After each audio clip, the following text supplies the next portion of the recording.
Brown chicken, brown cow. Thank you for watching this specialized finishes, painting, and finishing tips and tricks video.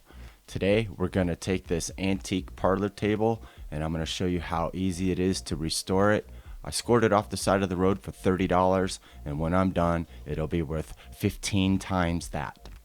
So first thing we need to do is wash it, and we're just going to use regular Dawn dish soap. We don't need to worry about removing the wax because it is all wax to begin with. Shellac and wax are on most all antiques. Once we have it all washed down and it's dry completely, probably overnight, we're going to sand the top because it's the most damaged. We're going to totally strip it.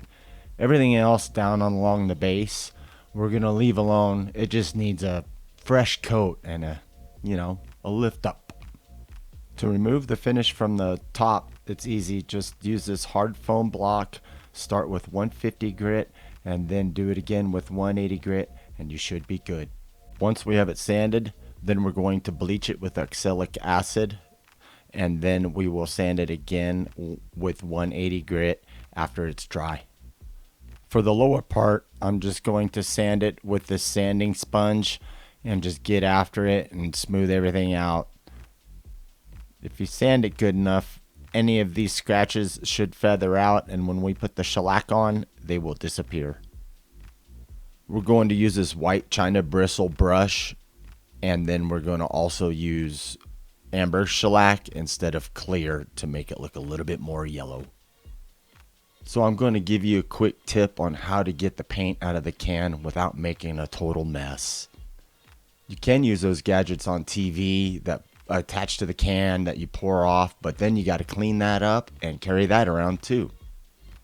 After you pour off your selected amount, then what you're going to do is you just use the brush and clean out the rim of the can and then use a rag and wipe it clean. I know it's tedious, but it's the only way to do it proper.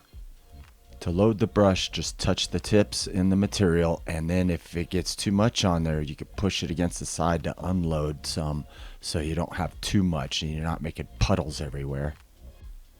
When applying the material, it's a good idea to just start away from the edge and then work your way towards the edges so you don't get runs dripping off the sides. Make sure to always keep a wet edge while back brushing with the grain as you go. If you get too much on there, then you can just push it around with the end of your brush to smooth it out. It should dry in about an hour depending on your climate, and then we'll give it a light sand and a second coat. Using the same fine sanding pad, just give it a light scuff, and it'll be a little bit sticky if it hasn't been dried overnight. So just lightly hit it so it takes the boogies off. Then remove all the dust and apply a second coat. After we've applied the shellac on the base, we might find that the top and the base don't quite match up. So what we're going to do is we're going to color wax it, the top, to get it to match in. I'm going to take this dark brown brie wax and then I'm going to reduce it down with some clear by melting it in a mixing cup on an iron. Set the iron to medium heat and slowly melt the waxes together, and extreme heat will cause it to burst into flame. Use your imagination when it comes to how much color you need. I like to use white piece of paper because it shows the best contrast for your color. We're going to use a white cotton rag to wax the top. So just get a little bit of wax and spread it out thin and evenly. Don't let it get too chunky and just keep working it in.